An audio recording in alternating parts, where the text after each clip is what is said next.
Fala, gente! Sejam bem-vindos aqui então na playlist Questões de Vestibulares, né? A gente vai trabalhar aqui mais um pouquinho a nossa noção de como estudar aí para as nossas provas de PSS, processo seletivo seccionado, né? Que é por séries, ou também o nosso vestibular, tá? Para que serve o vestibular e o PSS? São processos que fazem vocês entrarem na universidade, né? Na faculdade que você quer, o curso que você quer fazer, né? Inclusive nas universidades públicas, né? Que são universidades aí onde você não paga, que é importantíssimo isso, né? Vai guardar dinheiro para você ter mais sucesso na sua vida, tá? Então, o nosso tal de PSS vestibular ele tem algumas coisas específicas. E essa questão que eu trouxe para vocês hoje aqui não tem, tá? O que que é a noção então que eu quero que vocês ganhem aqui? Quero que vocês tentem levar essa informação aqui um pouco contextualizada. Como assim? Aqui é simplesmente uma coisa muito genérica. Vou ler a questão com vocês, ó. Aqui é uma questão de física a respeito de ondas sonoras, tá? Essa aula também ela é especial para os meus alunos de física aí, tá? Então, se você é um dos meus alunos que está comigo na sala de aula, não esquece de deixar aqui um coraçãozinho de comentar e um comentário, hein? Então, olha lá, ó. Um tubo sonoro aberto emite o seu quinto harmônico com a frequência de tanto valor. A velocidade do som no ar que preenche o tubo tem módulo igual a tanto. O comprimento do tubo vale. Tá? Então, gente, aqui é o seguinte, ó. Primeiro, que aqui a gente está trabalhando com ondas em tubo, e é muito interessante que você entenda ali as noções de onda em tubo e que ela trabalhe com os harmônicos, beleza? Só que eu quero que vocês percebam uma coisa. Essa questão, ela cairia num PSS ou num vestibular? É bem provável que não, né? Por quê? Porque se fosse um PSS ou vestibular, ele iria complementar esses detalhes aqui, ó. Como complementar, professor? Ele iria enriquecer isso verbalmente com a língua portuguesa. É a mesma pergunta, só que ele iria enriquecer isso. Como é que eu posso fazer isso então? É uma das maneiras que a gente vai usar para estudar para o PSS em vestibular. Porque na sala de aula, gente, quando um professor passa uma coisa desse jeito para você, ele não está passando só para você. Então, às vezes, tem alguns alunos que não pegaram alguma noção ainda, dele simplifica a questão. O que você que já está aprendendo aí, né, como estudar e como se dar bem aí nessas provas, tem que fazer? O que que você tem que fazer? Você precisa necessariamente contextualizar em outras situações, né? Então vamos supor assim, ó, tô trabalhando um movimento horizontal, aquele movimento bem básico da cinemática lá. Vou de 0 até 10. Vocês entendem que para eu levar isso daqui um pouquinho para vertical é a mesma coisa? Eu vou de 0 até 10, eu vou do chão até 10, né? Muda um pouquinho ali as relações que tem de aceleração e tudo mais, mas é a mesma coisa, para eu entender. Então, eu estendi o mesmo conhecimento um pouquinho maior, tá? O que era horizontal foi para vertical, e enfim, tá? Então, tentem trabalhar esse formato assim de você levar ele um pouco a mais. O que que poderia ser o tubo sonoro? Ele poderia falar de uma flauta. Então, uma flauta que emite o seu quinto harmônico, olha só, uma flauta afinada, olha, ele vai enriquecendo de detalhes, né? É isso que faz o PSS e os vestibulares, tá bom? Eu vou dar uma atenção aqui no PSS, tá? Porque eu falei que ia ser uma aula muito especial para os meus alunos, então, se você aí é o meu aluno, você vai se ligar que o PSS, quando você está trabalhando com ele, você não tem ali as alternativas A, B, C e D e E. Você tem ali, então, 01, 02, 04 e 08. Tá bom? Algumas provas vão até o 16, algumas outras provas, como lá no a UFSC, né? A UDESC não, mas a UFSC, outras provas vão até o nosso 64. O que que significa isso? Que o resultado, olha que legal, o resultado da sua resposta é uma soma. Você tem que somar ali, e nesse tipo de questão de PSS, você iria somar, né? Claro, do PSS, aí, se for no Paraná, é até o 8, por exemplo, né? Você iria somar as verdadeiras.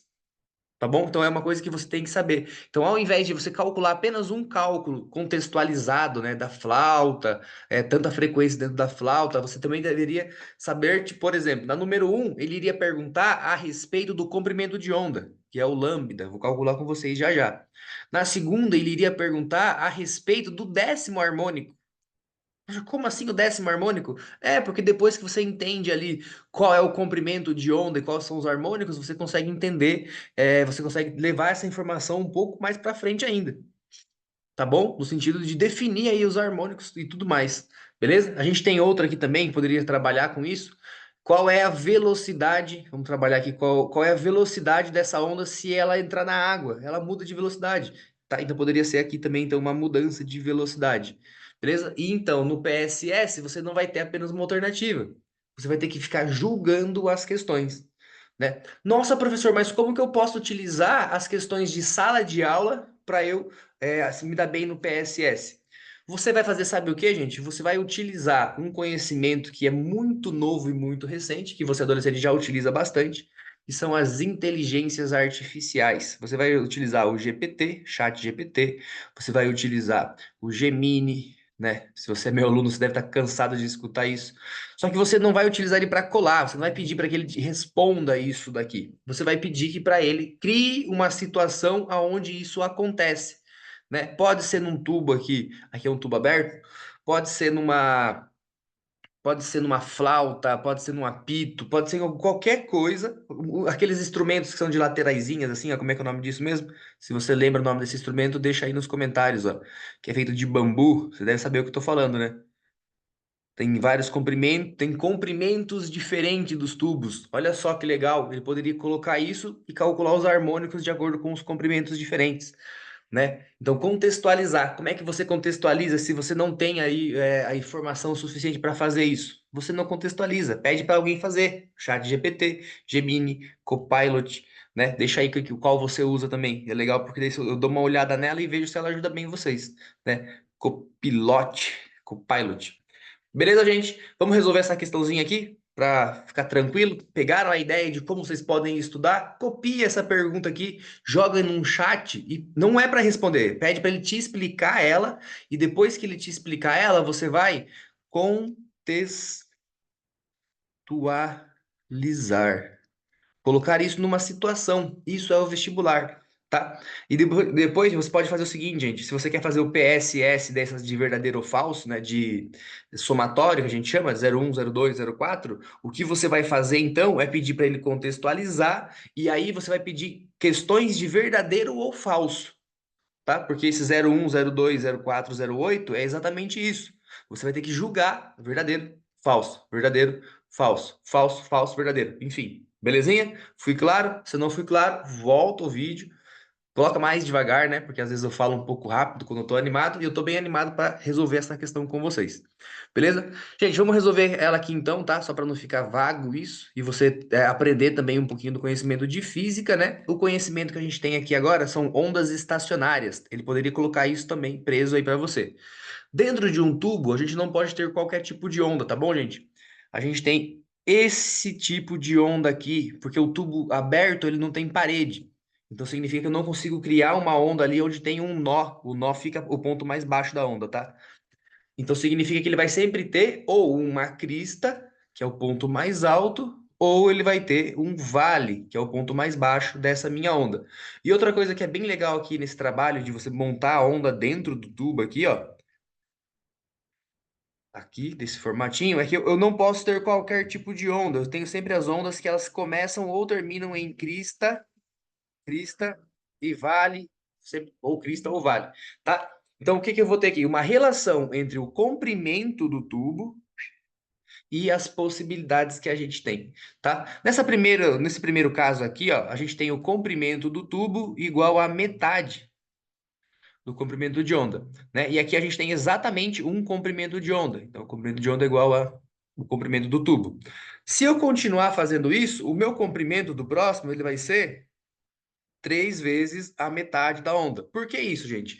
Porque para cada harmônico que eu vou criando, o que que são os harmônicos? São as ondas que cabem dentro desse comprimento do tubo.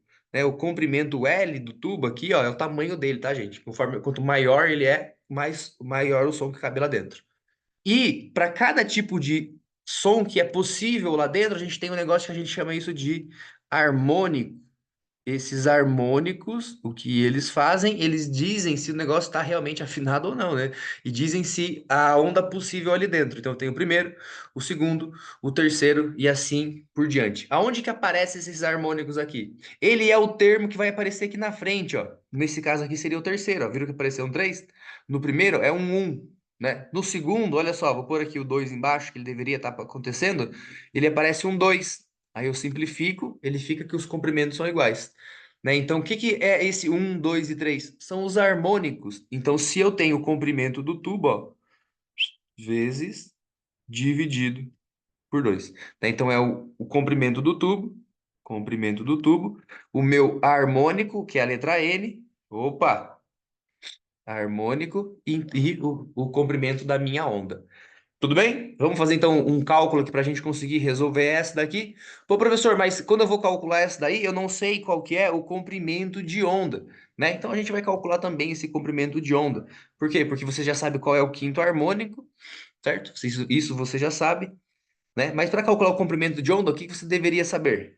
Para calcular o comprimento de onda é a equação de velocidade. A velocidade é o comprimento de onda, essa letrinha grega aqui, conhecida como lambda, lambda vezes a minha frequência. E essas duas coisas você tem. Essas duas coisas você tem. Basta você fazer o quê? Pegar o f que está multiplicando, passar ele dividindo, ó. Então a minha velocidade dividido pela frequência é exatamente igual quem sobra lá. E quem sobra ali é o meu comprimento de onda. Vou escrever ele ao contrário aqui, né? Invertido. Vocês gostam de fazer isso, né? Ele estaria aqui, mas fica para a esquerda para ficar bonitinho. Então, o meu comprimento de onda é a velocidade dividida pela frequência. Tá, professor? Mas o que que eu vou fazer com isso? Você vai pôr aqui, ó, o comprimento de onda é a velocidade dividido pela frequência. Você pode calcular ele, né? A velocidade é 340 metros por segundo. E a frequência, gente, é 1,7 kHz. Então, ele é 1,7. O quilo, se você me lembra disso, o quilo é 1000, né? Então, é 1,7 vezes 1000. Tá bom? Ah, coloca em elevado a 3. Não, gente, deixa assim mesmo, tá tranquilo. Aí você pode jogar ele lá para você descobrir o valor.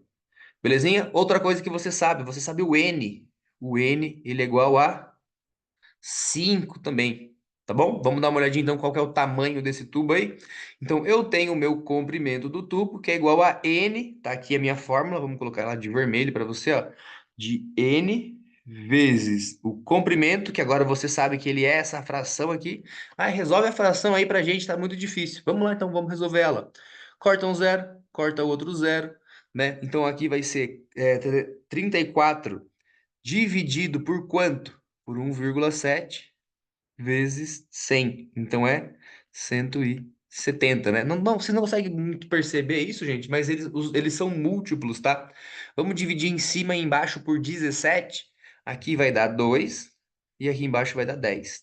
Tá? Então significa que vai dar 1/5. O que que é 1/5? É o meu comprimento de onda, né? Professor, mas o comprimento não é em metros? É 1/5 metros, né? Então ele vai pegar 1 metro e vai dividir ele em 5 partes. Eu tenho então 0,20 metros. Belezinha? 0,20 metros é 20 centímetros. Então, nesse caso aqui, o meu N vale 5.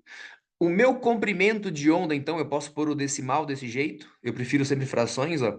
1/5 e dividido por 2. Beleza? Professor, não posso cortar esses 5 aí? Pode. Você pode cortar esses dois 5 aqui, aí ele vai sobrar apenas o valor do meio ali, então, ó. Então significa que você vai ter o comprimento de quem? Do meu tubo. O comprimento L é o comprimento do tubo aqui, ó. Esses dois lados, tá bom? E esse comprimento do tubo, ele vai ser, então, igual a 1/2, que foi o que sobrou na minha fração aqui, tá? Tem um jeito mais rápido de organizar essa fração para entender, mas se você tem dificuldade em fração, não esquece de deixar aí também nos comentários, para eu ou anexar uma aula que eu, sobre isso que eu já trabalhei, ou para eu criar uma aula nova e também anexar para você aí no seu comentário. Belezinha? Então aqui vai ser 1 dividido por 2, que é a mesma coisa que 0,5 metros. Por quê? Porque eu não transformei em centímetros lá em cima. Então ele vai ficar sempre em metros. Belezinha, gente? Lembrando aí então, ó, que quando você fosse trabalhar isso no seu PSS, vocês perceberam que essa questão não foi tão tranquila, né? Ah, mas ela é uma questão de sala de aula, você falou? É, pô, porque na sala de aula a gente já apresenta a equação para vocês direto. Então você tem já essa equação aqui. Nessa minha aula eu criei ela junto com você, né, devagar, certo? E fiz o quê? Eu entendi com você o processo de tirar os valores e colocar na equação. Você tem que ir além, tá? Você tem que ir além no sentido de, se fosse uma pergunta para mim no dia da minha prova, o que poderia ser cobrado ali? O comprimento de onda? Ah, mas ele não me deu o comprimento. Tem um jeito de eu chegar no comprimento? Tá? Então você faz esse processo de jogar uma equação dentro da outra, tirar valores, converter ele e converter as unidades, tá bom? Então trabalhar com o processo lógico e criar aí, então um método de estudo eficiente para você, tá? Cadê eu? Tô aqui no cantinho, voltei. Beleza, gente? Eu sei que foi uma aula um pouco rápida e um pouco agitada, mas é isso mesmo, tá? Ela é isso mesmo, por quê? Porque quando você, eu poderia só resolver a equação com vocês aqui, mas é muito mais do que isso. É você criar um esqueminha de estudos para você conseguir aí trabalhar ele melhor. Beleza? Muito obrigado pela aula, gente. Não esqueçam aí de se inscrever e deixar seu comentário aí, tá bom? O curtir também ajuda bastante aqui. Belezinha, gente? Um grande abraço para vocês. Um ótimo noite, um ótimo dia, boa tarde aí. Fui.